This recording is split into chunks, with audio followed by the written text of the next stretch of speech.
Waalaikumsalam.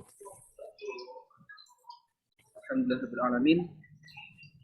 Alhamdulillah madad dawami ala jazilil fadli wa in'ami wa afdalus salatu wa taslimi ala nabiyil mustafa al-karimi Muhammadin sahbihi wal ali ahli tuqa wal ilmi wal amali. Amma ba'd. Yang saya hormati Ketua Tim Pembina Kerohanian Islam Bapak Dr. Muhammad Masuri MT. Saya hormati Bapak Hakun Wirawasista ST MMT PhD selaku pemateri pada kajian mentoring malam hari ini. Saya hormati Bapak Ibu dosen, juga segenap pengurus mentoring, serta para hadirin mentoring agama Islam pada malam hari ini. Assalamualaikum warahmatullahi wabarakatuh. Alhamdulillah, puji syukur kepada Allah Subhanahu wa taala yang mana atas limpahan hidayat, rahmat, nikmat Islam, nikmat sehat, sehingga kita bisa berkumpul dalam majelis yang insyaallah penuh barokah. Salawat dan salam semoga selalu tercurahkan kepada junjungan kita Rasulullah Shallallahu Alaihi Wasallam yang telah menuntun kita dari zaman jahiliyah menuju zaman Islamiyah. Hadirin rahmatullah, pada malam hari ini insyaallah akan kita kaji bersama, akan kita pelajari bersama bagaimana etika dalam bermedia sosial. Di mana banyak orang mengatakan bahwa media sosial itu diibaratkan seperti pisau bermata dua. Ketika kita bijak dalam menggunakannya, tentu akan memberikan dampak positif, dan sebaliknya, ketika kita menggunakannya untuk tindak kejahatan, tentu akan berdampak negatif bagi kita dan juga orang di sekitar kita. Nanti akan kita pelajari lagi secara mendetail bersama dengan materi kita yang insya Allah sangat luar biasa. Hadirin sekalian, sebelum kita mulai, marilah kita membaca suratul Fatihah agar apa yang kita pelajari hari ini bisa memberikan manfaat dan juga barokah untuk kita semua. Al-Fatihah. Bismillahirrahmanirrahim. Alhamdulillahirabbil alamin. Maliki yaumiddin. Iyyaka na'budu wa iyyaka nasta'in. Ihdinas siratal mustaqim. Siratal ladzina an'amta 'alaihim.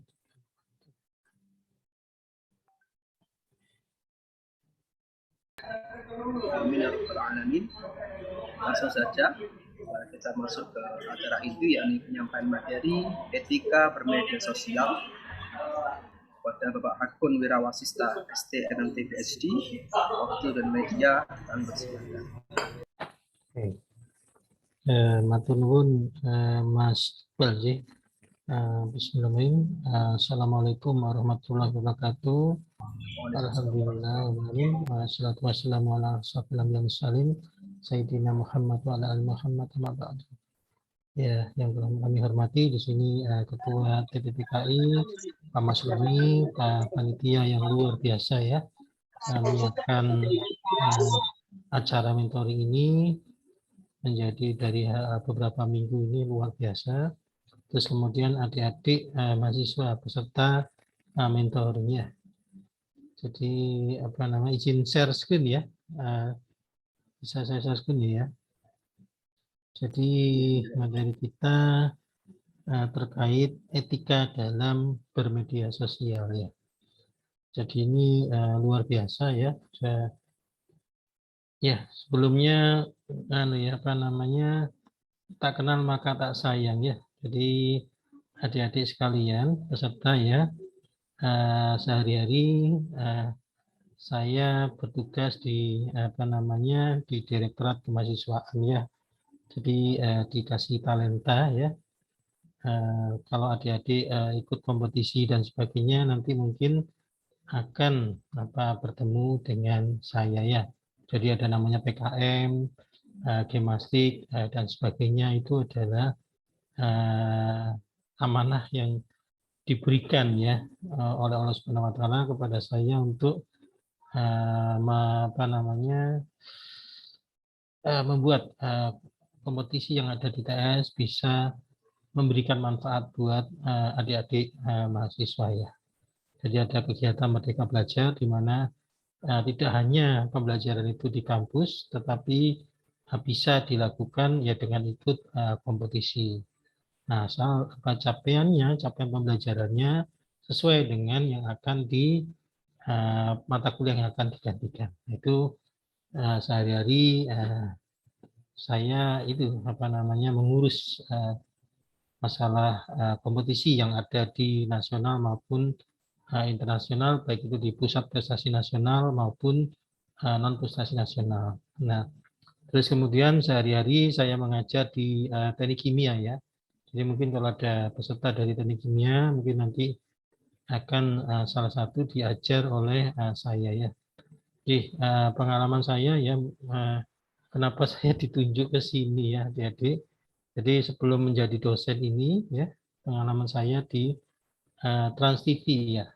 Jadi di Trans TV ini saya sudah apa namanya, alhamdulillah diberi kesempatan ya selama 5 tahun, adik-adik. Jadi sempat apa namanya melalang buana di 5 tahun sebagai wartawan ya, wartawan, terus kemudian masuk di dalam apa namanya di apa namanya di ini ya, di dalam apa namanya di dalam di redaksinya, terus kemudian habis itu ke riset and development ya.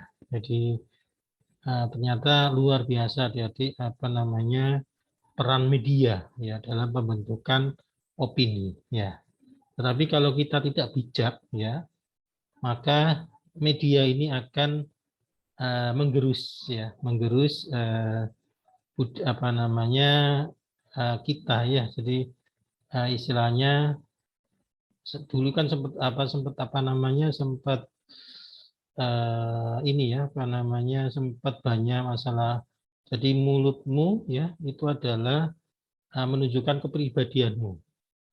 Nah, sekarang di era digital ini kebalik ya, bukan mulut sekarang ya, tetapi tulisanmu ya menjadi pribadimu ya. Jadi kalau adik-adik menulis ya apa namanya menulis yang kurang baik di media sosial, itu adalah orang akan membuat opini orang terhadap adik-adik itu adalah oh itulah pribadimu. Ya, makanya hati-hati ya dalam menulis di media sosial. Juga hati-hati ada pahala berjamaah dan dosa berjamaah adik-adik ya. Kalau adik share tentang sesuatu yang kurang baik dan itu menginspirasi orang melakukan itu, maka adik masuk dalam dosa berjamaah. Ya, itu nanti akan kita bahas ya. Terus kemudian pahala berjamaah. Apabila tulisan baik adik-adik yang share itu menginspirasi seorang untuk berbuat kebaikan, maka itu ada adik-adik mendapatkan suatu pahala. Makanya hati-hati ya dalam menulis di media sosial. Bahkan dalam perlombaan mahasiswa berprestasi ya adik-adik ya. Jadi itu penilaiannya sampai melihat tulisan calon calon mawapres ya tingkat nasional itu di media sosial dilihat apakah tulisannya menginspirasi orang atau tidak, sampai ke sana adik-adik. Untuk adik-adik kalau misalnya diberi kesempatan menjadi mahasiswa berprestasi tingkat nasional mewakili kampus dari ITS ya, alma mater kita. Nah itu ya. Nah di sini ya perkataan ya, did you know that using social media can actually help you to increase your level of thinking ya. Jadi yang positifnya ini ya, help you increase your level of thinking. Jadi ya memang apa namanya semakin apa namanya kita bijak dalam menggunakan sosial media, ini jelas meningkatkan level of thinking kita, jadi cara berpikir kita. Kalau itu digunakan dalam hal yang positif ya. Jadi ini ya menurut Germany Can. Nah ini ya, jadi kadang-kadang ya ini orang bingung karena di sosial media itu banyak yang negatif, banyak yang positif ya. Tergantung kita apakah kita bisa apa namanya bijak ya dalam melakukan media sosial dan bermain media sosial ini. Ya, jadi hati-hati adik-adik ya. Jangan sampai nanti kita tadi ikut yang dosa berjamaah ya. Karena ketidaktahuan kita main share saja ya, akhirnya menginspirasi orang berbuat jelek ya. Nah ini ya. Jadi apa namanya kita Jadi di media sosial ini luar biasa adik-adik ya. Bisa tempat curhat kita ya. Jadi orang kalau yang seneng banyak masalah ini ya, banyak masalah senangnya curhat di media sosial. Nah ini ya, jadi orang-orang juga melihat loh kok curhat terus. Nah makanya kok bosen juga ya. Atau aktualisasi diri ya, jadi prestasi-prestasi apa namanya ditampilkan di media sosial. Jadi sebagai sarana untuk ajang aktualisasi diri atau ajang untuk berprestasi ya. Tadi ya untuk kegiatan-kegiatan mawapres tadi ya. Jadi ajang untuk berprestasi dia. Terus kemudian komunikasi dan sosialisasi ya, adik-adik lihat banyak apa namanya lembaga maupun apa namanya institusi yang memakai jasa media sosial untuk melakukan sosialisasi kegiatannya. Terus bagaimana adik-adik juga bisa menuangkan pendapat adik-adik ya. Jadi terhadap suatu masalah yang lagi in di nasional maupun internasional, adik-adik mengeluarkan pendapat menurut kompetensi adik-adik ya. Bisa itu ya. Terus kemudian menjadi perhatian, menumbuhkan cita ya. Jadi image yang kadang-kadang kita bangun lewat media sosial. Jadi banyak ya kayak kemarin kasusnya yang Presiden Amerika ya, Donald Trump ya. Itu karena menemukan citra dari media sosial adik-adik sehingga terpilih menjadi presiden. Nah itu ya. Terus kemudian atau menambah wawasan. Ya karena kadang-kadang banyak juga ya di media sosial itu saya baca di Facebook, Instagram dan sebagainya itu banyak konten yang positif adik-adik. Nah itu kita berhasil. Apakah kita bisa memilah atau tidak ya? Nah banyak yang menambah wawasan ya. Nah ini ya. Nah Indonesia di era digital ini luar biasa pertumbuhannya dia terhadap penggunaan media sosial. Jadi menurut www.grahanudian.com. Nah jadi di mana Indonesia itu hampir 300 juta populasi ya. Nah terkoneksi ya. Nah smartphone yang terkoneksi, wah ini luar biasa ya. Terus penggunaan internet 175 dan pengguna media sosial aktif 160 juta ya. Lebih dari separuh populasi yang ada di Indonesia ya. Nah ini ya. Nah ini luar biasa ya. Jadi 59%. Di sini 124%. Jadi lebih dari penduduk dunia. Penduduk Indonesia ya. Jadi ini jangan-jangan adik-adik punya HP 2 atau HP 3 ya satu orang ya. Di sini ada yang menggunakan HP 2 atau HP 3? Jadi satu itu minimal ya. Sekarang HP-nya gadgetnya itu ada 2 ya. Apalagi yang multitasking itu ya. Jadi rapat 1, rapat 2, rapat 3, jadi sampai 3 gadget di sini ya. Makanya lebih dari populasi Indonesia ya atau 124%. Nah ini dari sini kita lihat bahwa yang memakai aplikasi itu ternyata kebanyakan di YouTube adik-adik. Ya di sini di YouTube ya. Di YouTube itu apa namanya 88%. Nah, terus kemudian menggunakan WhatsApp ya. WhatsApp itu 84%, menggunakan Facebook 82%, Instagram 79%. Luar biasa ya. Jadi makanya banyak ya pengiklan sekarang ada di YouTube ya Adik ya. Jadi kita lihat ya, baru menonton video aja ya. Menonton konten yang ada di YouTube baru berapa menit sudah iklan ya. Atau baru berapa detik bahkan ya. Nah, karena dilihat di sini bahwa 88% orang Indonesia mengakses YouTube ya.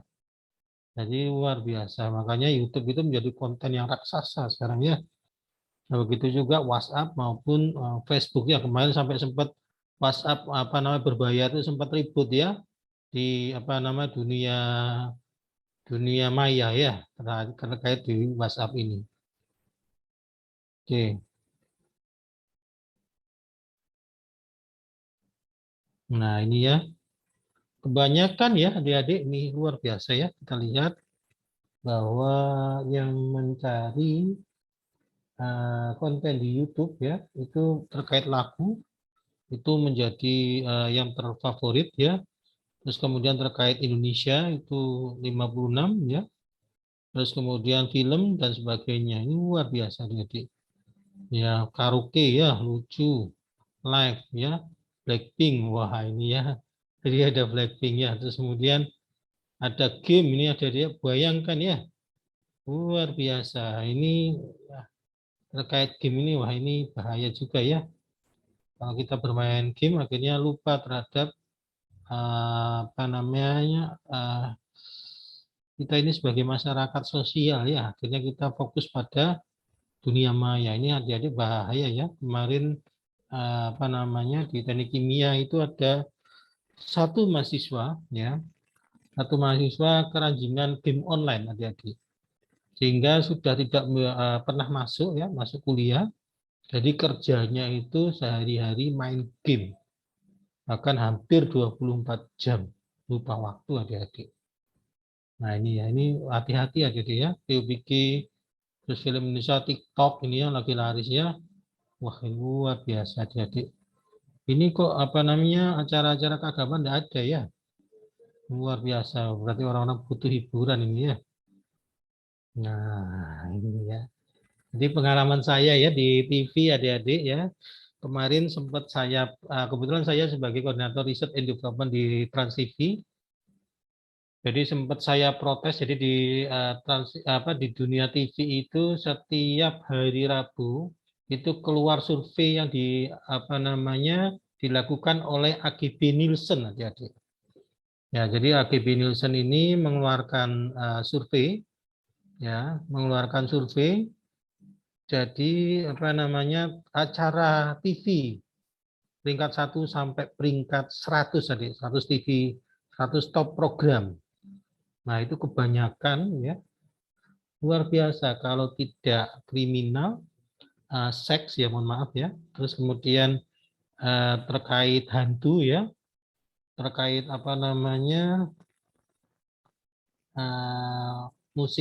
musik-musik yang luar biasa begitu ya. Nah, itu ternyata penyebabnya itu adalah AGB Nielsen itu tidak melihat survei berdasarkan pendidikan adik-adik. Kenapa saya bilang pendidikan sangat penting? Adik-adik tahu ya kesukaan ya walaupun sama-sama pendapatannya 3 juta ke atas ya. Jadi kalau level A itu penonton yang level A itu pendapatannya di atas 3 juta dulu ya 2008 ya sebelum saya jadi dosen. Jadi 3 juta ke atas itu sudah dikatakan level A. Nah, antara orang yang tidak lulus SD dengan perguruan tinggi, apakah sama adik-adik? Monggo adik-adik bisa menjawab peserta di sini, adik-adik, halo? Apakah sama tontonan antara orang yang tidak lulus SD dengan yang lulus perguruan tinggi? Apa sama tidak? Monggo adik-adik dibuka mood-nya. Sama bisa tidak? Sama tidak kira-kira? Seharusnya tidak, Pak. Loh, seharusnya tidak. Kenapa seharusnya tidak, Mas? Apa alasannya, Mas? Ya, selain faktor tingkat pendidikan juga faktor usianya, Pak. Kenapa kok tingkat pendidikan menentukan selera yang ditonton? Kira-kira tingkat pendidikan senang pada hantu atau ini yang hantu kriminal-kriminal senang tidak? Seharusnya tidak. Tidak. Ya. Kenapa Mas tidak? Ya, soalnya kan beda itu, Pak, kadang ada beberapa tayangan yang logika berpikirnya ataupun dengan keilmuannya sudah berbeda itu, Pak. Nah, itu ya. Jadi betul Mas, siapa namanya Iksan ya? Nah, kita masuk perguruan tinggi itu dilatih proses berpikir adik-adik ya. Jadi pelajaran di situ bukan adik-adik menjadi misalnya saya di teknik kimia ahli chemical engineering dan sebagainya, iya. Ahli chemical engineering iya, tetapi adalah cara berpikir, pola berpikir itu dilatih di sana adik-adik ya. Berdasarkan kompetensinya. Nah, kemudian kita masih percaya hantu. Misalnya orang yang paham agama, hantu ada ya, tetapi memiliki dunia yang berbeda ya. Terus kira-kira orang yang berpendidikan nyari detail tentang hantu, senang, nah itu pola berpikirnya akan berbeda, adik-adik ya. Nah, karena tidak ada tingkat pendidikan di sini, ini menyebabkan akhirnya tayangan ya mohon maaf kurang bermutu, adik-adik ya. Banyak sinetron ya, terus acara-acara kriminal, seks ya, terus kemudian hantu ya. Akhirnya ya pas itu saya protes ke AGB Nielsen. Tingkat pendidikan harus dimasukkan. Terus saya data, jadi tiap bulan itu yang saya data-data dari AGB Nielsen ini istilahnya ada penonton tidur, adik-adik. Penonton tidur ini adalah penonton yang tidak melihat TV sama sekali. Karena sudah jenuh. Nah itu trennya naik, adik-adik. Kenapa? Karena masyarakat kita sudah mulai mengenyam dunia pendidikan tinggi, adik-adik ya. Dari tahun ke tahun itu terus naik yang kuliah di perguruan tinggi, adik-adik ya. Dulu ya level SMK ya untuk bekerja ya. Sekarang sudah politeknik ya. Betul adik-adik sekarang? Jadi yang digaungkan pemerintah itu bukan SMK lagi, tetapi politeknik. Sudah dalam arti berarti apa? Sudah D3, adik, sudah mengenyam pendidikan tinggi. Nah, sebentar lagi S1 bahkan S2, adik-adik ya. Karena kenapa? Tren orang ingin mengenyam pendidikan tinggi itu semakin banyak ya. Karena perguruan tinggi itu adalah salah satu untuk memperbaiki hajat hidup ya dengan pendidikan itu. Nah, makanya selera-selera ini ya, TV yang kurang bermutu itu akhirnya membuat penonton pada tidur. Kenaikan pada penonton tidur ini luar biasa, adik-adik.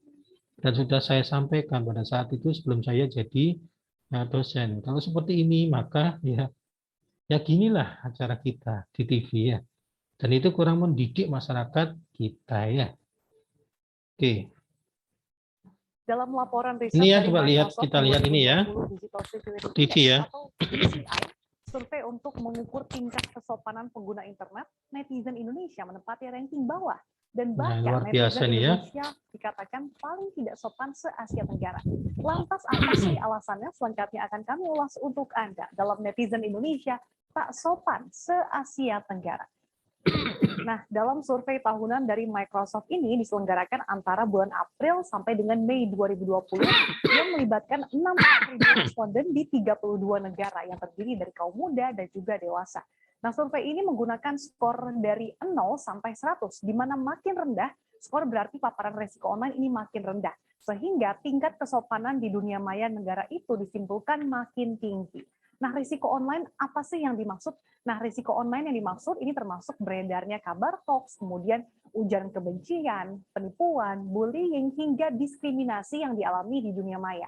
Nah, berdasarkan Digital Security Index secara global, negara-negara maju kalau kita lihat ini berada di urutan tertinggi, di mana Belanda ini berada di ranking pertama, yang artinya menjadi negara dengan netizen paling sopan, dengan indeks skor 51. Sementara di Asia Tenggara dan juga di Asia secara umum, Singapura ini berada di posisi teratas atau menjadi negara teladan nih, karena paling sopan dalam aktivitas online. Dan keempat secara global dengan skor 59 yang posisinya ini berada setelah Belanda, Inggris, dan juga Amerika Serikat. Nah, menariknya nih, kalau kita lihat berdasarkan generasinya di antara boomers, Gen X, Gen Z, dan juga milenial, nah generasi Z dan milenial ini paling banyak terlibat dalam kasus bullying.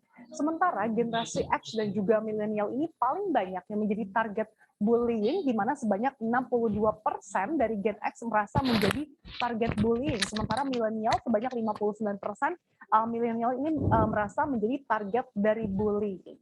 Nah, perilaku bullying oleh anonim atau orang asing, strangers gitu ya, di tahun 2020 melonjak.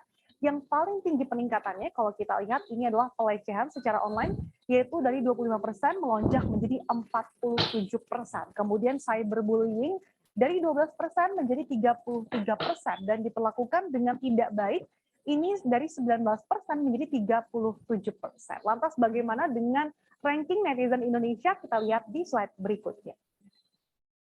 Nah, Indonesia menempati ranking ke-29 dari 32 negara atau memburuk 8 poin dengan skor 76. Dengan kata lain, netizen Indonesia mendapatkan predikat paling tidak sopan se-Asia Tenggara. Posisi netizen plus 62 ini bahkan jauh di bawah Malaysia yang berada di ranking 10 dengan skor 63 atau berada di urutan kedua setelah Singapura dalam hal kesopanan online di Asia Tenggara. Nah, negara tetangga lain yang juga mendapatkan ranking lebih baik dari netizen Indonesia selanjutnya ada Filipina, kalau kita lihat ini berada di peringkat 13 dengan indeks skor 66. Kemudian Vietnam, kalau kita lihat Thailand di urutan ke-19, indeks skor 69, kemudian Vietnam di ranking 24 dengan indeks skor 71. Dan kita ini hanya lebih unggul dari Meksiko, Rusia, dan Afrika Selatan dalam hal kesopanan online di survei tersebut secara global. Nah, skor kesopanan di dunia maya ini sebenarnya kalau kita lihat untuk kaum remaja sebenarnya tidak berubah dari tahun sebelumnya, tapi justru turun di kalangan dewasa. Merosotnya kesopanan netizen negara kita ini menurut survei tersebut didorong oleh netizen dewasa yang bertambah tidak sopan, di mana skornya meningkat sebanyak 16 poin. Nah, sementara itu ada 3 cara atau aksi pertahanan yang paling banyak dilakukan dalam menghadapi bullying netizen Indonesia, yaitu blog, kemudian berbicara kepada teman, atau mengabaikan saja. Nah, sementara itu dari survei tersebut ada sebanyak 42% responden Indonesia mengatakan bahwa kesopanan online ini lebih baik selama masa pandemi COVID-19. Pasalnya mereka merasa bahwa kesopanan online ini meningkat berkat adanya rasa kebersamaan yang lebih besar dan juga menyaksikan orang satu sama lain ini saling membantu gitu. Sementara itu ada 17% responden yang justru mengatakan aktivitas online memburuk selama pandemi. Pasalnya lebih banyak penyebaran informasi palsu dan juga menyesatkan. Selain itu juga lebih banyak orang yang bertindak egois secara online. Selanjutnya kita lihat, nah dalam riset tersebut, seberapa baik atau buruk kesopanan online ini terkait dengan interaksi yang tidak diinginkan, kemudian interaksi seksual yang tidak diinginkan, kerusakan reputasi, dan ternyata ini ditindas dan dilecehkan justru dinilai lebih negatif atau semakin buruk pada tahun 2020 dibandingkan dengan tahun 2019 yang naik 5 poin. Nah, selanjutnya kita lihat kenapa sih netizen Indonesia menjadi salah satu yang berada di peringkat bawah kesopanan di dunia maya adalah, nah netizen Indonesia ini Sebenarnya mohon maaf ini baterai saya mau bahwa habis nih. cukup tinggi ya terpapar hal-hal negatif di internet. Nah, hal negatif yang dinilai menggerus kesopanan itu menurut laporan tersebut adalah penyebaran hoax, kemudian ujaran kebencian, diskriminasi, hingga bullying. Nah, secara rinci kalau kita lihat resiko terbesar dari perilaku netizen Indonesia adalah adanya hoax dan juga penipuan yang naik 13 poin menjadi 47%. Kemudian ada ujaran kebencian atau hate speech, ini juga naik 5 poin menjadi 27%, dan diskriminasi kalau kita lihat ini justru turun 2 poin menjadi 13%. Nah, 48% ini berasal dari orang asing atau strangers. Nah, sementara itu dari hampir 5 dari 10 orang atau sekitar 47% responden mengaku bahwa mereka ini terlibat dalam kasus bullying atau penindasan. Dan 19% responden mengaku bahwa mereka ini sebagai target dari bullying. Dan kaum milenial ini adalah yang paling terpukul oleh bullying, di mana sebanyak 54% milenial merasa terpukul akibat bullying, kemudian disusul 47% generasi Z yang mengalami bullying atau perundungan. Nah, dari yang meskipun kalau kita lihat, saya rasa cukup ya menggambarkan apa namanya luar biasa ya, miris ya, miris apa namanya, di mana kita sebagai mayoritas terbesar itu adalah umat Islam ya, 80% lebih ya, ternyata ya perilaku ya dalam kita media sosial itu apa namanya kalah sama negara-negara yang non muslim ya. Nah, contoh tadi Belanda ya, Inggris, Amerika Serikat, bahkan Singapura ya. Singapura itu tidak memiliki Tuhan ya. Nah, ini ada apa dengan umat Islam di Indonesia ya? Jadi kadang-kadang ya mau menyebarkan hoax ya untuk supaya tujuannya tercapai. Nah ini luar biasa ya, konten yang mengandung apa namanya sisi ini ya, mengandung hoax ya. Bayangkan ya, politik itu 67,2%. Jadi yang membuat apa namanya banyak hoax itu di politik. Jadi makanya ini luar biasa kalau seperti ini ya. Kalau apa namanya jadinya seorang pemimpin itu menjadi presiden atau apapun dengan menyebarkan hoax ya, nanti akan timbul kemudaratan ya selama dia berkuasa. Nah, ini luar biasa jadi kenapa bisa begini ya. Nah kita sama-sama introspeksi ya, ada apa ya. Kalau misalnya umat muslim sadar terus kemudian tidak menyebarkan konten yang hoax atau berita bohong, maka insya Allah apa namanya aman ya negara ini ya. Terus kemudian yang kedua kesehatan ya, dengan kasus yang COVID itu ya banyak berita hoaxnya ya. Saya bayangkan ya, bisa membayangkan kalau orang bisa apa namanya mengambil keuntungan ya dari menyebarkan berita hoax ini ya. Ya ini termasuk ya laknatullah ya. Jadi istilahnya ya hampir sama dengan kaum Yahudi ya yang menyebarkan hoax ini ya, karena apa, membuat orang masyarakat resah ya, resah terus kemudian tidak tenang ya, akhirnya timbul ributan. Nah, bagaimanapun ya itu adalah luar biasa ya. Nah jadi dosanya luar biasa ya. Jadi hati-hati kalau dalam menyebarkan berita yang mengandung hoax atau berita bohong ya. Ini yang kerusuhan luar biasa ya. Terus kemudian masalah lingkungan, bencana alam ya, ada tsunami. Jadi apa gesekan sehingga membuat adik-adik bilang, bukannya orang yang menyebarkan berita hoax itu bilang, oh sebentar lagi akan ada tsunami sehingga menyebabkan masyarakat resah, akhirnya keluar dari rumahnya. Ternyata itu tidak terjadi. Dosanya besar adik-adik, membuat orang tidak tidak tenang dalam menjalani hidup ya. Nah, ini ya. Terus ragam ya, alasan menyebarkan hoax ini ya. Ini ya hanya meneruskan berita yang tersebar, tidak memikirkan benar atau salah. Nah ini hati-hati ya dalam menyebarkan berita ya. Jadi jangan asal forward saja, adik-adik ya. Ingat ya, apa yang adik-adik forward itu apabila meresahkan atau membuat orang menginspirasi berbuat jahat, adik-adik ikut dosa berjamaah, adik-adik ya. Ini hati-hati ya. Terus tidak tahu bahwa berita tersebut tidak benar, ya jangan di share ya. Kalau adik-adik tidak yakin kebenaran berita itu, ya jangan di share. Cari tahu. Kalau ingin di share, cari tahu kepada orang yang paham terkait berita tersebut ya. Nah itu di medsos di dalam berita, portal berita itu banyak yang membuat ini berita hoax dan sebagainya, itu bisa adik-adik tanyakan ke sana ya. Terus kemudian tidak tahu sumber berita secara jelas. Nah ini ya hati-hati ya. Kalau tidak tahu sumber berita secara jelas ya janganlah ya. Terus hanya sekedar iseng, ini iseng yang kurang ajar ya. Jadi iseng yang kurang ajar membuat orang tidak tenang, ini buat apa ya? Jadi kayak ngeprank ya kemarin, akhirnya membuat orang tidak suka, orang benci. Nah itu. Jadi isilah kehidupan adik-adik itu dengan sesuatu yang bermanfaat ya. Kalau iseng itu jelas tidak membuat orang senang ya. Masih banyak ya kegiatan-kegiatan yang sangat bermanfaat. Nah ini kadang-kadang juga untuk mempengaruhi orang lain ya dengan berita hoax ini ya. Nah ini ya saya sependapat dengan ini ya.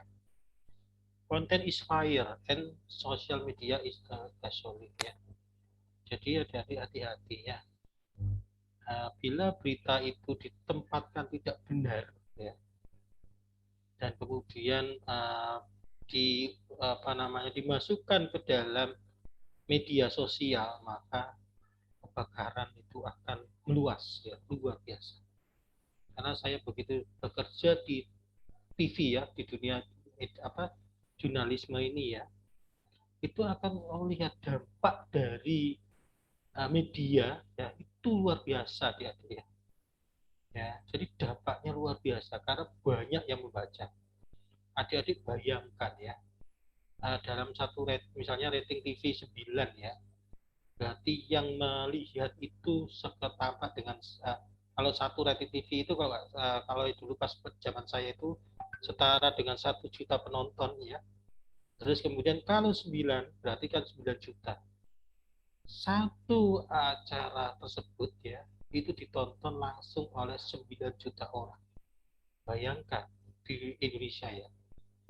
Belum yang di online ya, versi media sosialnya. Bayangkan kalau konten itu membuat resah, maka 9 juta orang itu akan merasa resah ya. Belum nanti keluarganya dan sebagainya. Itu dampaknya luas adik-adik ya. Jadi hati-hati ya.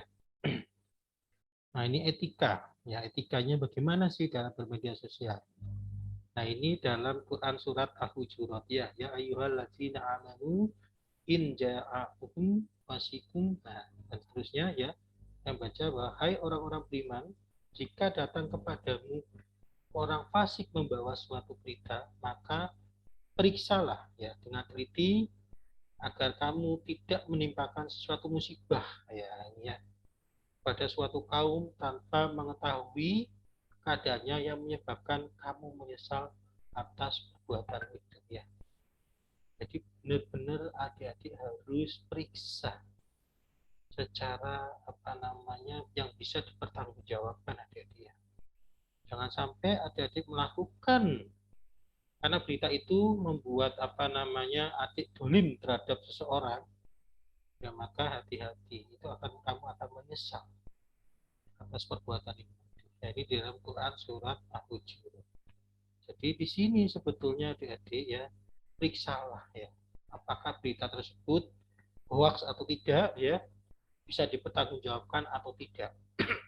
Kalau bisa dipertanggungjawabkan dan tidak memberikan kemudaratan pada orang lain, maka monggo silakan adik-adik share ya. Tapi kalau itu memberikan kemudaratan pada orang lain dan membuat orang tersebut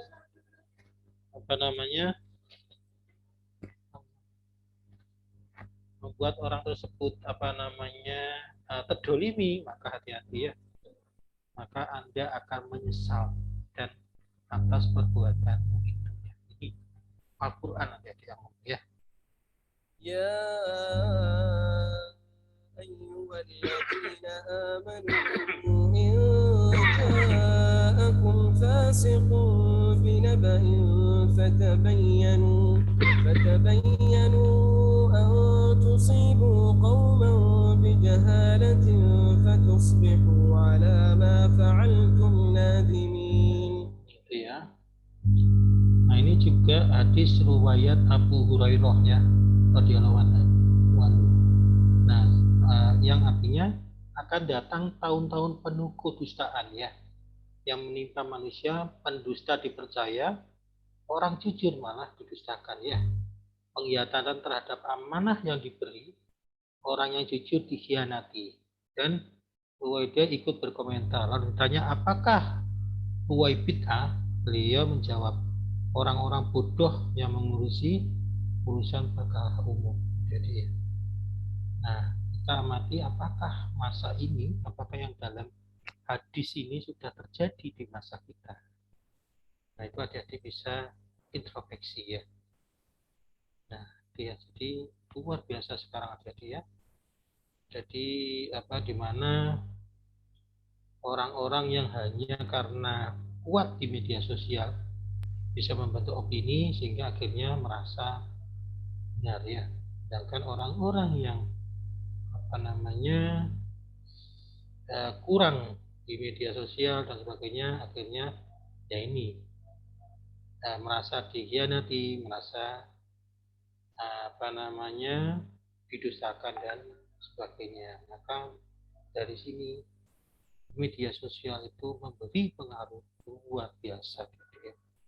Makanya hati-hati ya. Nah ini ya. Juga hati-hati ya. Sekarang sudah mulai ada undang-undang ITE ya, jadi ya. Jadi pasal 27 muatan asusila ya, perjudian, penghinaan atau pencemaran nama baik ya, pemerasan atau pengancaman. Terus di sini ada pasal 30, ada carding, hacking, tracking dan sebagainya ya. Terus ada pasal 28 terkait hoax dan sara ya. Ya ini ya. Jangan sampai adik-adik ya dimanfaatkan ya oleh golongan elit di negeri ini ya, sehingga adik-adik menyampaikan satu konten yang istilahnya membuat masalah, membuat persatuan atau sara. Ini hati-hati adik-adik ya. Terus kemudian di pasal 29 ya, ancaman kekerasan atau menakut-nakuti yang ditujukan secara pribadi. Nah ini adik-adik kena pasal juga ya, hati-hati ya. Nah ini sumber akhlak bermedia sosial ya, adik-adik ingat akan hisab ya, jadi apa-apa yang adik-adik tulis dan semuanya itu akan dipertanggungjawabkan di akhirat nanti ya. Terus kemudian ada muraqabah, istifadah, bertanggung jawab dan amanah ya. Perhatikan pertemanan ya, walaupun itu benar, tetapi harus ada etikanya ya dalam menyampaikan itu ya. Jangan sampai gara-gara suatu berita membuat pertemanan silaturahim ini hancur. Jadi ya. Terus jaga batasan pergaulan ya adik-adik ya. Wasilah ilmiah, jalin persaudaraan. Jadi dalam menyebar konten itu untuk menjaga persaudaraan ya. Tidak lalai dan ikhlas ya. Ini yang perlu adik-adik camkan ya dalam ketika bermedia sosial ya. Nah ini ya dari medsos, etika sharing dan informasi, etika berkomentar ya, jangan sampai menyinggung perasaan ya orang lain ya. Itu hati-hati ya. Terus kemudian etika di depan publik itu harus bagaimana? Etika berkomunikasi secara virtual yang kita lakukan sekarang ya. Itu adik-adik misalnya saya memakai kaos oblong toh ya, pantas tidak? Itu seperti itu ya. Jadi adik-adik harus menempatkan sesuatu pada tempatnya ya. Etika update status ya. Nah ini ya. Ya, pada awalnya media sosial memang diperuntukkan sebagai ruang atau wadah komunikasi dan juga informasi bagi mereka yang mungkin terpisah jarak. Namun kita lihat bagaimana seiring perkembangan zaman, media sosial banyak sekali mengambil peran dalam kehidupan kita sehari-hari, hingga mungkin dari hal-hal yang berbau positif, begitu yang bermanfaat, sampai ke dengan hal-hal yang bermaslahat hingga berbuat jahat. Nah, banyak buruk dari penggunaan media sosial ini banyak membawa kekhawatiran dari banyak pihak. Nah, salah satunya itu tadi adalah MUI yang kemudian beberapa waktu belakangan ini mengeluarkan fatwa yang juga akhirnya bergerak melalui fatwa hukum dan juga pedoman bermuamalah di media sosial. Kita lihat seperti apa. Ini ada jangan asal share di media sosial. Nah, ini ya mungkin tipsnya ya. Anda, oke, kita next-nya. Seperti saya bilang tadi di awal ya. Saya coba ya. Jadi lihat apakah kontennya itu bisa membuat keributan atau tidak ya, hoax atau tidak. 2,3 orang di seluruh dunia yang tercatat sebagai pengguna media sosial. Kita lihat, oke, kita bersahabat kalau mungkin tak screen-nya dengan saya. Ini pengguna media sosial di Indonesia itu tadi saya bilang pengguna internet mencapai 63 juta orang dari seluruh. Oke, saya rasa ini ya, jadi ini ya. Jadi worry more about being social and worry less about doing social media. Ini ya. Worry more about being social ya, and worry less about doing social media. Nah ini sebetulnya ya. Jadi yang seperti saya bilang tadi, sekarang bukan era mulutmu menunjukkan kepribadianmu, tetapi tulisanmu menunjukkan kepribadianmu ya. Jadi Anda pribadi yang soleh ya, yang bijak atau tidak itu terlihat dari tulisan Anda di media sosial. Makanya hati-hati ketika Anda update status ya, terus kemudian komentar ya, mengkomentari tulisan teman Anda, itu adalah menunjukkan kepribadian Anda ya. Nah, ini ada majelis fatwa MUI yang tadi sesuai dengan yang di berita tadi. Jadi hukum dan pedoman bermuamalah media sosial. Nah, ini adik-adik ya. Setiap muslim yang bermuamalah melalui sosial diharamkan ini ya untuk melakukan gibah, ya, fitnah, aimah dan penyebaran permusuhan, ya. Melakukan bullying ya. Jadi kalau misalnya ada umat Islam melakukan bullying berarti dia haram ya. Berarti sudah masuk dosa ya. Ujaran kebencian dan permusuhan atas dasar suku, agama, ras atau antar golongan. Terus kemudian menyebarkan hoax ya serta informasi bohong meskipun dengan tujuan baik ya, seperti info tentang kematian orang yang masih hidup ya. Coba ya pikirkan dampaknya ya. Menyebarkan materi pornografi ya luar biasa sekarang ya. Nah ini ya, ini apa namanya nanti adik-adik bisa baca ya. Ini ada ketentuan hukumnya ya. Memproduksi atau menyebarkan konten yang bertujuan untuk membenarkan yang salah atau menyalahkan yang benar itu hukumnya haram adik-adik ya.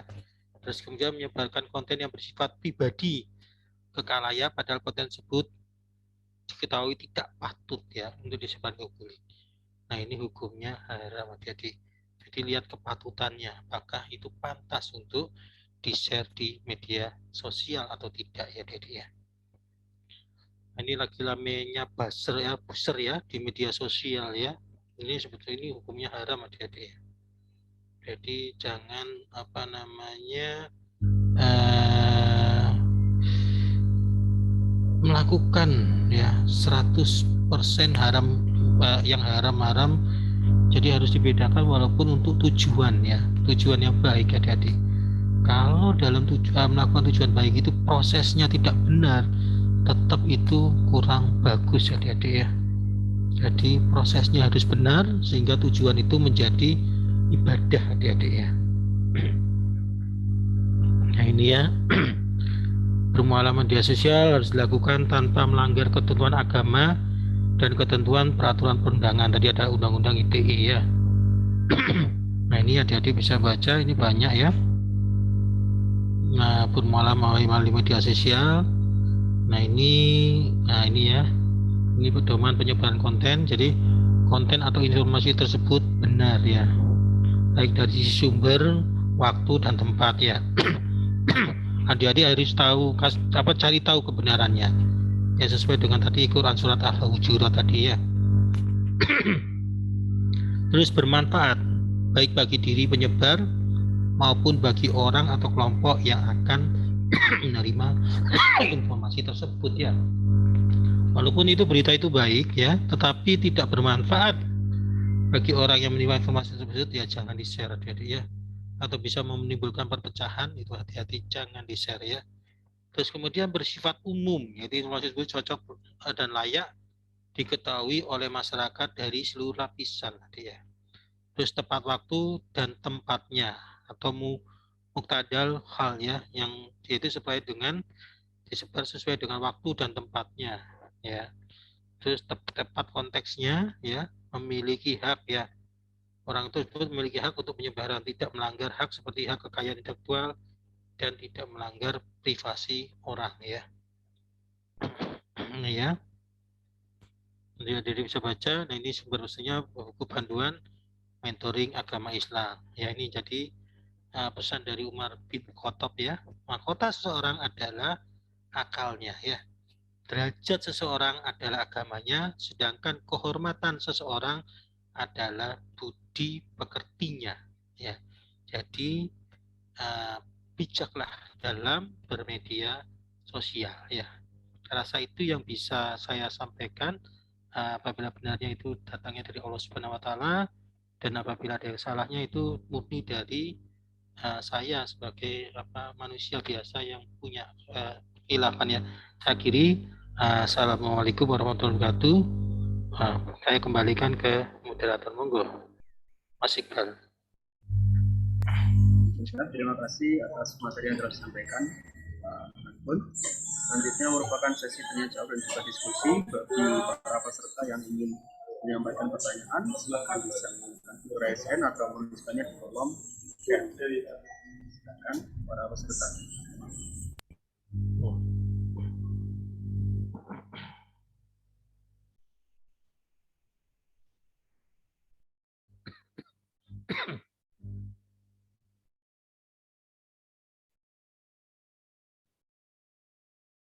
Monggo adik-adik kalau ada mau nanya.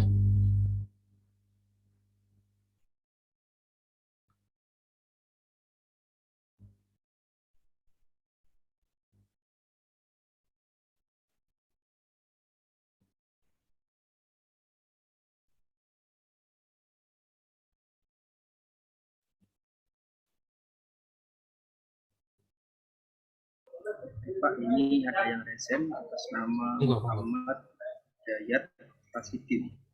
Yuk. Oke Pak, terima kasih atas kesempatannya. Saya ingin bertanya, tadi kan Bapak bilang untuk kita harus mencari sendiri kebenaran itu Pak. Sedangkan di era sekarang itu kebenaran saja pun susah sekali untuk dicari. Kita misal media berita kita udah percaya tapi ternyata isinya berita yang bohong gitu Pak. Terus bagaimana seharusnya menyikapi hal tersebut Pak? Iya, terima kasih. Bisa langsung saya jawab, Mas Iqbal? Atau nunggu penanya lagi? Baik, saya langsung dijawab Pak. Oke, ya. Pertanyaan yang bagus ya. Jadi gini aja Mas, apa namanya di kita ini kan untuk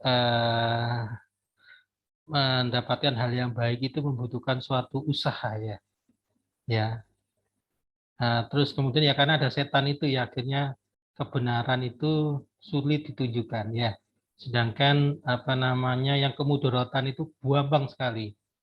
Ya, bayangkan ya, jadi kalau misalnya apa namanya nyumbang ke masjid dicari yang recehan ya. Untuk kebaikan benar tidak? Dicari uang yang paling kecil ya. Tetapi kalau pas ke mall ya, untuk menghamburkan uang itu dicari yang terbesar adik-adik ya.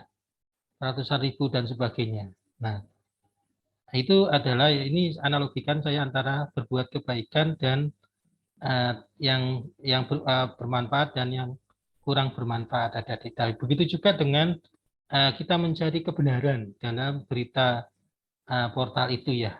Kalau saya caranya gampang adik-adik. Apa namanya saya kebetulan apa namanya alumni dari jurnalis ya yang di Indonesia.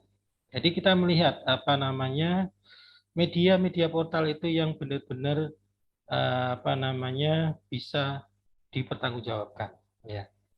Ada beberapa media ya, salah satunya ada detik.com ya, terus kemudian ada liputan 6 dan sebagainya ya, atau Viva. Nah itu bisa jadi memang kadang-kadang opini dari wartawannya itu yang menyebabkan berita itu tidak valid atau hoax ya. Nah caranya gampang adik-adik. Adik-adik cari berita tersebut di berbagai portal yang apa namanya yang bisa dipertanggungjawabkan. Apakah sama atau tidak berita tersebut ya. Kalau misalnya tidak sama, misalnya adik-adik punya 3 berita yang bisa portal yang apa namanya bisa dipertanggungjawabkan, dari 3 ini ternyata 1 yang keliru. Ya, Anda anggap yang 2. Terus kemudian kalau misalnya adik-adik punya kontak misalnya menyangkut ke kepolisian itu, adik-adik bisa tanyakan ke polsek tersebut ya, apakah benar berita ini? Ya, kalau orang berbuat apa namanya untuk berbuat kebaikan itu memerlukan usaha adik-adik. Kalau apa nama usaha dan itu apa nama terus-terusan diganggu oleh setan ya. Nah itu kemudian setelah adik-adik mengkonfirmasi, misal oh ternyata berita itu tidak benar. Nah seperti itu adik-adik. Nah kalau misalnya adik-adik abu-abu ya tidak usah di-share lah ya. Jadi adik-adik yang tidak tahu kebenarannya dan itu sulit dianggap hilang saja, biarin. Ya, tidak usah di-share ya. Karena adik-adik istilahnya bukan ahlinya ya dalam melakukan itu. Jadi adik-adik lupakan ya. Terus kemudian kadang kan banyak ya yang abu-abu itu ya. Dalam perintah agama kita ya, kalau abu-abu adik-adik merasa ragu, tinggalkan ya. Ya, jadi yang benar-benar yang adik-adik paham dan sudah tahu kebenarannya.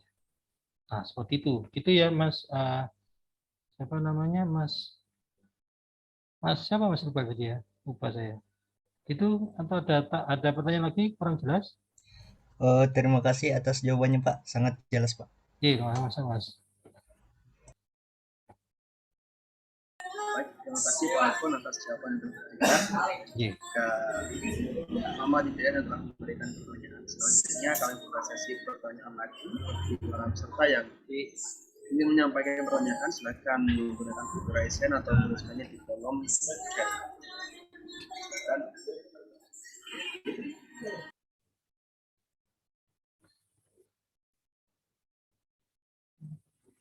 Monggo adik-adik kalau mau tanya silakan.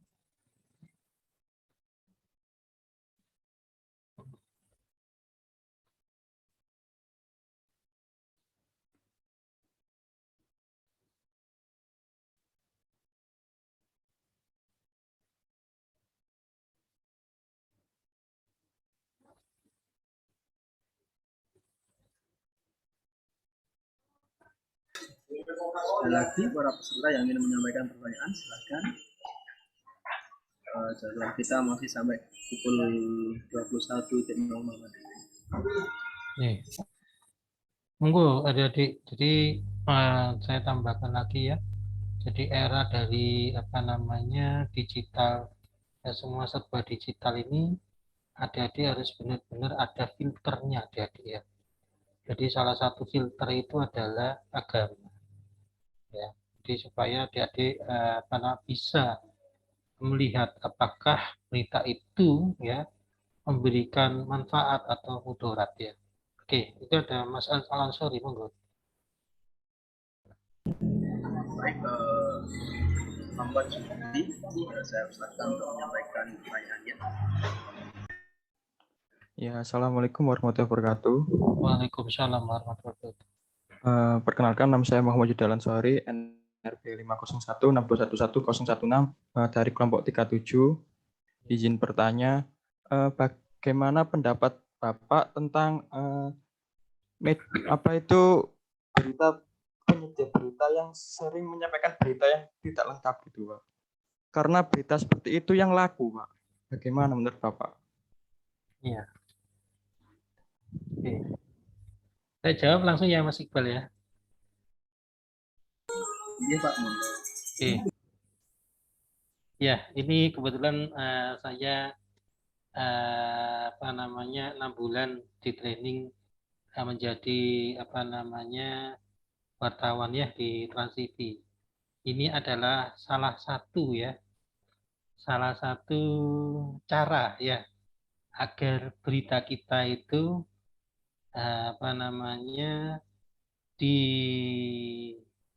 dinantikan oleh para pembaca atau pendengarnya. Nah, ini ya. Tapi ini membuat orang yang tidak paham itu akan miskomunikasi adik-adik ya. Karena berita tersebut tidak lengkap. Ya. Jadi juga ada unsur kesengajaan dari wartawan tersebut ya. Nah, bagaimana kita sebagai seorang muslim menyikapi hal ini ya? Nah, seperti saya bilang tadi adik-adik ya. Jadi tadi filternya itu adalah agama ya. Nah, kita lihat berita tersebut ya. Apakah berita tersebut kira-kira ya bisa menimbulkan bermanfaat ya, kemanfaatan buat audiensnya. Jadi siapa penerimanya atau malah menimbulkan perpecahan. Ya, adik-adik seperti itu ya. Nah, kalau misalnya adik-adik mempunyai kapasitas untuk bisa menggali berita tersebut menjadi suatu yang lengkap, maka adik-adik bisa gali ya. Nah, mungkin kebetulan misalnya adik-adik paham terkait apa namanya, misalnya ada kasus gini ya, apa namanya, masalah terkait mahasiswa ITS ya yang termakan misalnya, yang lagi ini nih ya, apa namanya, kasus kekerasan seksual ya di dalam apa namanya kampus ya adik-adik ya. Nah, terus kemudian dari berita tersebut misalnya menyudutkan ITS ya, memang dibuat seperti itu tapi tidak lengkap. Nah, adik-adik membaca itu terus kemudian mempunyai kapasitas menggali berita tersebut, ya bisa bertanya kepada apa namanya pihak-pihak terkait yang di kampus tersebut tentang kebenaran berita tersebut. Nah, adik-adik mempunyai kapasitas itu dan kemudian bisa melakukan apa namanya edukasi ke masa audiens yang sangat care terhadap berita tersebut adik-adik ya. Nah, itu adik-adik bisa sampaikan ya terhadap apa namanya kekurang jelian dari wartawan atau kesengajaan dari wartawan tersebut. Nah, adik-adik gali dan adik-adik share dengan versi adik-adik setelah adik-adik melakukan istilah dalam tanda kutip investigasi ya terkait kasus tersebut. Nah, itu adik-adik bisa sampaikan kepada publik audiens tersebut ya terkait klarifikasi dari berita tersebut ya. Untuk apa? Untuk mengedukasi audiens yang ada itu supaya bisa melengkapi berita yang tidak komplit tersebut. Nah, apabila adik-adik tidak mempunyai kapasitas dalam hal itu, ini ya, maka adik-adik sebaiknya tinggalkan ya. Nanti malah menimbulkan fitnah adik-adik ya. Nah, kalau adik-adik share itu malah menimbulkan fitnah karena adik-adik jatuhnya pada praduga ya. Jadi praduga, hasad dan sebagainya ya. Ini yang menyebabkan apa? Menyebabkan masalah berita tersebut akan menjadi bias ya kemana-mana adik-adik. Ya, karena tadi ketidaktahuan dari orang yang ingin istilahnya dalam tanda kutip ngetren ya. Akhirnya ngomong ngalor ngidul, akhirnya mestinya masalah itu cukup simpel ya, menyelesaikannya menjadi sangat kompleks. Karena banyak yang komentar tanpa memiliki pengetahuan. Ya, nah ini sebaiknya adik-adik kalau tidak punya kapasitas, sebaiknya diam dan tidak usah di-share ya. Nanti malah menimbulkan kompleksitas dari permasalahan tersebut. Saya rasa itu ya Mas ya yang bisa saya sampaikan. Walau anak bisa sudah jelas.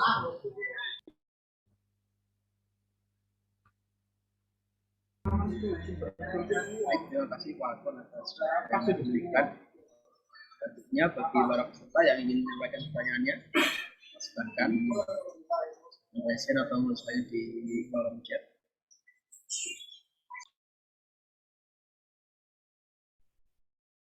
Saya atas nama Teguh Dawai Prasetya, saya persilakan. Baik, terima kasih moderator. Assalamualaikum warahmatullahi wabarakatuh. Perkenalkan, nama saya Teguh Dawai Prasetya dari kelompok 42. Izin bertanya, Pak.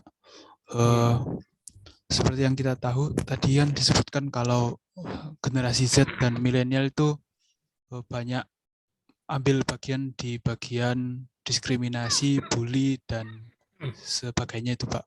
Tapi yang banyak kita temui itu untuk masalah hoax itu banyaknya itu Pak di generasi boomer tadi, di orang tua. Kan banyak WA dari grup keluarga, biasanya dari Pak D, dari Anu, itu kadang yang anak muda ini aja udah paham kalau itu hoax. Cuman kadang bapak ibunya ini percaya aja gitu. Nah, itu bagaimana kita menyikapinya, Pak? Bagaimana ngomongnya ke orang tua gitu. Kadang suka ikut jengkel gitu, Pak. Terima kasih. Teman Mas, ini apa namanya sering juga saya alami ya. Jadi kadang-kadang beda generasi ini harus beda treatmentnya ya Mas ya. Jadi memang walaupun apa namanya orang tua itu salah ya, tapi kita harus santun ya dalam memberikan nasihat ke beliaunya ya. Kadang-kadang ya sebagai orang tua ini merasa benar ya dia. Nanti adik-adik akan paham setelah menjadi orang tua ya. Dulu saya seperti itu adik-adik ya.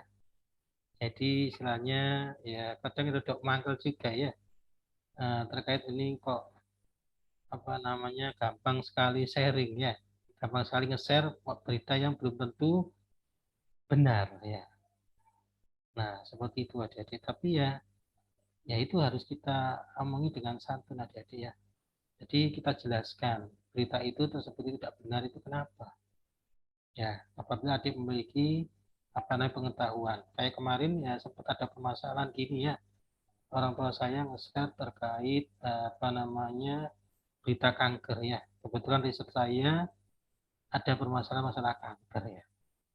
Nah, terus kemudian saya tanya apa namanya saya kasih data-datanya. Nah, itu kita edukasi. Jadi edukasi ini seperti ini yang benar. Akhirnya biar orang tua tersebut apa namanya mengetahui, merasakan bahwa apa yang di-share itu ternyata hoax, tidak benar. Dan setelah kita beri penjelasan secara santun itu adik-adik ya. Jadi memang ya ada beberapa ya karena beda generasi adik-adik ini sekarang informasinya luar biasa adik-adik. Siapapun bisa menulis ya. Ya, siapapun bisa menulis dan siapapun bisa menyebarkan. Nah, karena ya ini tadi orang yang menyebarkan itu kadang-kadang orang yang tidak tahu ya terkait apakah itu layak, apakah itu patut, apakah itu benar ya. Nah, itu makanya dalam Islam itu kan bagi orang yang berilmu itu lebih tinggi derajatnya dibandingkan orang yang tidak berilmu. Ya kenapa? Ya karena bisa melihat terkait berita-berita ini hoax atau tidak karena kita memiliki ilmunya ya makanya Islam itu sebaiknya orang-orang Islam itu adalah memiliki pengetahuannya supaya derajatnya lebih tinggi daripada orang yang tidak berpengetahuan. Nah kebanyakan ya orang tua yang beda generasi ini ya tidak mengalami masa yang seperti yang kompleks yang seperti ini adik-adik ya. Jadi makanya ketika adik-adik menjadi orang tua nanti ya coba adik-adik lebih bijak ya karena beda generasi itu beda treatmentnya beda apa namanya pemecahannya ya beda ininya masanya ya jadi ya jangan kita didik anak-anak kita dengan sesuai dengan masa kita ya dan banyak belajar ya jadi sebagai orang tua agar nanti menjadi orang tua adik-adik jangan ragu untuk terus belajar bahkan belajar terhadap yang lebih muda adik-adik ya. Karena bukan berarti bahwa yang lebih muda itu kurang pengetahuan adik-adik ya. Ya, karena mungkin mereka lebih banyak berpengetahuan daripada kita. Makanya setiap saya ngajar adik-adik sebagai dosen ya, saya sharing ini karena apa? Karena saya lebih dulu dari Anda. Bukan berarti saya lebih pintar dari Anda ya. Paling tidak bisa menginspirasi adik-adik untuk melakukan yang kebaikan. Nah, itu adalah fungsi dari guru dan dosen. Jadi ya, jadi tadi ya, terima kasih. Wallahu a'lam bishawab. Monggo, dapat jelas atau pertanyaan?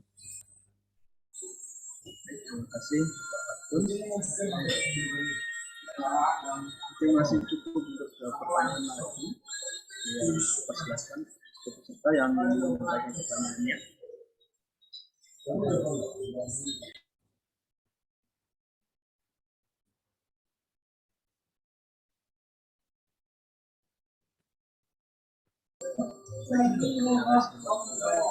ini yang Muhammad Syufri Ansari.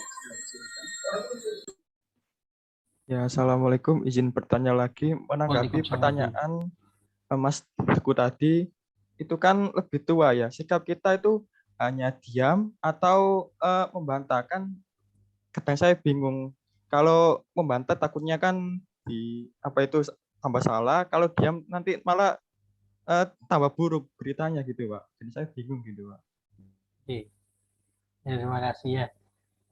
Ada apa namanya di dalam Al-Quran itu hadis serupa saya. Jadi jangan katakan kepada orang tuamu ya. Berkata itu adalah sudah dosa jadi ya. Apalagi membantah dengan ini ya.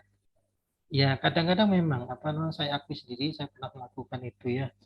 Kadang juga karena merasa dongkol ya hati, kemudian merasa agak ini ya. Tapi setelah saya pikir-pikir ternyata ya salah ya. Nanti kalau adik-adik menjadi orang tua akan merasa sendiri ya. Nah, bagaimana caranya supaya berita tersebut tidak semakin melebar dan tidak membuat apa namanya hoax ya adik-adik ya. Memang tidak boleh diam adik-adik ya. Tetapi sampaikan pada saat yang tepat adik-adik. Ya, jadi misalnya adik-adik pada saat minum teh begitu orang tua pada kondisi apa namanya sudah senang dan ini coba dijelaskan pelan-pelan, diedukasi ya. Jadi berita ini sebetulnya ke sini. Nah, maksudnya ini. Terus pendapat saya ini seperti ini berdasarkan pengalaman dari ini data-data ini. Nah, seperti itu. Disampaikan pelan-pelan sehingga secara tidak sadar mengedukasi mereka ya orang tua itu supaya oh ini loh yang benar ya. Kadang-kadang ya eranya dari orang tua dengan eranya kita itu berbeda adik-adik ya. Kekompleksannya itu makin lama makin kompleks adik-adik ya. Nah ini kadang-kadang ya orang tua nggak begitu paham terkait ini ya karena ya merasa benar. Nah itu ya kita edukasi saja pada saat waktu yang tepat adik-adik. Jangan pada saat orang tua lagi dongkol ada masalah, adik-adik langsung bantah ya. Oh itu jadi perang dunia kedua ya. Syukur-syukur adik tidak diusir ya. Nah seperti itu adik-adik ya. Jadi ya pada saat sampaikan pada saat tepat. Karena tadi dalam Al-Quran jangan katakan ya pada orang tua yang apalagi yang sudah berumur ya berusia lanjut ya. Nah, seperti itu jadi ulun sabdi kembalikan seperti itu.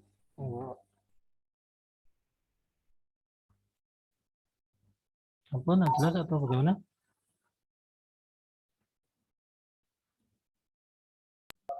Sudah cukup jelas.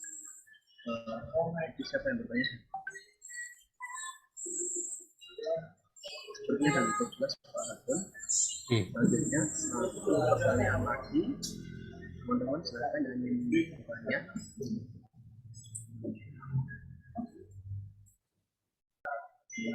Dan Ahsan Zain. Silakan. Assalamualaikum warahmatullahi wabarakatuh. Waalaikumsalam warahmatullahi wabarakatuh. Perkenalkan, saya Ujian Zain dengan NRP 5167101 dari kelompok 39. Izin bertanya Pak, apabila ada seseorang pemuka agama yang sudah menyebarkan berita yang sebenarnya sumbernya sudah jelas dan juga sudah tertera di dalam Al-Quran, akan tetapi cara penyampaiannya itu bisa mengundang kebencian ataupun hal negatif Pak, misalnya seperti dengan amarah ataupun dengan kata-kata yang kasar, itu bagaimana untuk menanggapinya dan juga mengatasinya Pak? Terima kasih. Ini luar biasa dalam menjawabnya ya. Jadi gini adik-adik ya, jadi era apa namanya zaman akhir ini adik-adik ya. Jadi zaman akhir ini kita sulit melihat ulama itu yang soleh ya. Dalam hal ini adalah tindakannya adik-adik ya. Jadi walaupun ulama ya, kalau melihat seperti itu ya saya ragu dengan keulamaannya. Bukan saya apa namanya mendiskriminasi si A dan si B enggak ya adik-adik ya. Jadi orang yang disebut ulama ya, adik-adik pernah tahu ya kalau orang sholat itu sebut kalau misalnya sholatnya benar itu apa namanya menghindari dari perbuatan apa namanya perbuatan yang tidak bermanfaat ya, betul ya adik-adik? Nah apalagi sebagai seorang ulama ya harusnya dengan kesolehannya itu membuat tingkah lakunya itu bisa menyejukkan ya, menyejukkan dalam hal ini orang-orang yang di sekitarnya adik-adik ya. Jadi banyak sekarang yang mohon maaf yang banyak mengaku ulama ya, tapi perilakunya ya tidak bisa disebut ulama adik-adik ya. Itu ya itu nanti di akhirat yang akan apa namanya Allah akan menyelesaikannya. Jadi dari situ kita Sebetulnya saya malah miris ya, adik-adik ya. Saya sedih. Kenapa? Saya teringat ucapan dari ulama ilmuwan Amerika yang menjadi mu'alaf, adik-adik. Saya sedih ya. Jadi kalau saya ketemu umat Islam, maka saya tidak akan jadi mu'alaf. Tetapi karena saya mengakui kebenaran dari Allah melalui, jadi pada saat itu meneliti darah kalau nggak salah, itu ada tulisan Allah, maka dia langsung menjadi mu'alaf. Ya, seperti itu. Benar juga, saya mikir, saya tarik ke kejadian-kejadian yang sekarang. Banyak ya, yang mohon maaf, ulama jadi kayak zaman akhir ya. Jadi di era ayat-ayat Allah Subhanahu wa taala itu diperdagangkan dengan murah. Ya, hanya untuk mencari sesuap nasi, ya mencari kekuasaan, ya, mencari dan lain-lain. Ini luar biasa jadi. Ya, jadi dan saya juga sedih ya, banyak ulama yang sudah diambil adik-adik ya. Jadi bisa bayangkan ya, ulama-ulama yang luar biasa yang dipanggil di negeri ini. Ya, ada apa ini adik-adik? Ya, adik-adik harus merenung, ada apa? Ya, kenapa kok bisa dipanggil? Kalau begitu seorang ulama, saya sampai merinding ya menjawab ini ya. Kalau seorang ulama yang benar dipanggil, itu akan putus ilmunya di sana, adik-adik. Ya, jadi itu adalah saatnya adik-adik bersedih ya. Ulama-ulama yang seperti itu yang dipanggil ya. Jadi yang menimbulkan ketentraman ya, menimbulkan istilahnya penyejuk ya umat di kala yang seperti ini, itu malah dipanggil. Ya, itu adik-adik sebetulnya kita di Indonesia ini harusnya introspeksi ya, semua introspeksi termasuk saya ya. Ada apa? Apakah kita terlalu banyak berbuat dosa? Ya tadi kita lihat sendiri ya, ujaran kebencian itu paling banyak malah di negara kita ya. Itu miris adik-adik ya, di mana umat Islam itu 80% lebih ya, sebetulnya tidak terjadi harusnya. Ya, ada apa? Apakah ayat-ayat Allah itu dijual murah di sini? Hanya untuk sesuap nasi, hanya untuk merebut kekuasaan, ya, hanya untuk ketenaran, ya, itu ya. Coba adik-adik renungkan. Nah, kalau menurut saya, adik-adik ya, kalau ada ulama seperti itu, carilah ulama yang ini ya. Jadi ulama itu sebetulnya dengan kesolehannya harusnya tidak seperti itu, memberikan penyejukan. Saya tidak menyebut si A dan si B ya, karena itu walau alam ya, hanya Allah yang dan dia yang tahu ya. Saya istilahnya bagi ulama-ulama yang hanya mencari sesuap nasi, hanya mencari ketenaran ya, dan membuat memecah belah umat ya, itu nanti akan merasakan dampaknya ya. Lebih baik jadi mantan penjahat ya daripada menjadi mantan ulama. Ya. Kalau mantan penjahat kemudian dia tobat, insya Allah masuk surga ya. Ada pernah dengar yang kisah orang membunuh 99 orang, terakhir adalah ulama yang dibunuh. Jadi akhirnya malaikat itu pada rebutan, ini bilang lebih baik masuk neraka dan ini lebih baik masuk surga. Terus kemudian diukur ya. Jadi ternyata lebih baik jaraknya lebih dekat ke dalam tobat itu, sehingga yang bersangkutan masuk surga. Nah, ulama yang dibunuhnya ulu alam ya. Nah, karena sudah menjudge orang ini jelek. Itu tidak bisa adik-adik ya. Makanya adik-adik disebut penjahat, kemudian orang ini bilang penjahat, adik-adik belum tahu. Siapa tahu nanti di ujung ajalnya dia bertobat. Ya, sehingga tobat itu tobatnya diterima oleh Allah Subhanahu wa taala ya. Sedangkan yang ulama ya,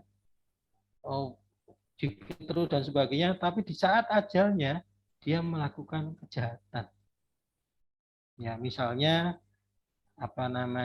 korupsi ya. Nah, itu kan Allah yang Maha tahu ya. Akhirnya dia tak menjadi su'ul khotimah, nauzubillah ya. Nauzubillah, jangan sampai bukan husnul khotimah ya.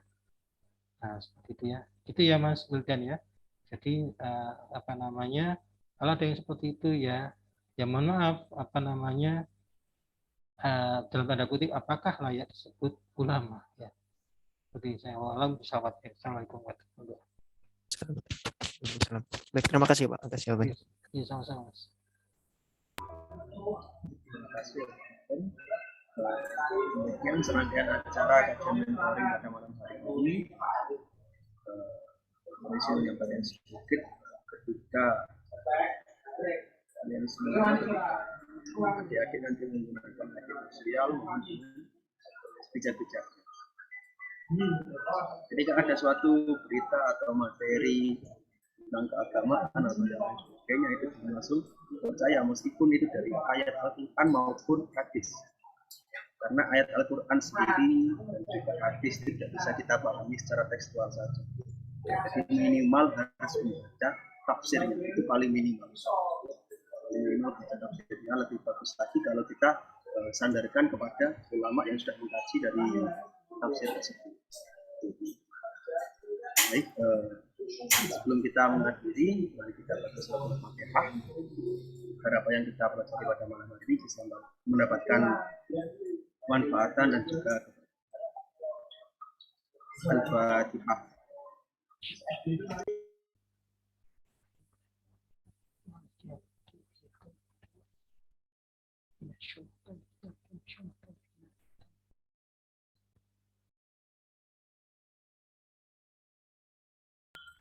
Subhanaka la ilma lana illa ma 'allamtana innaka antal alimul hakim. Bil kalam saya sebagai moderator mohon maaf apabila masih terdapat banyak kesalahan. Allahumma waffiq ila aqwamit thoriq. Assalamualaikum warahmatullahi wabarakatuh. Waalaikumsalam. Terima kasih banyak. Terima kasih Pak Atun. Terima kasih sama-sama Mas. Terima kasih Pak. Izin.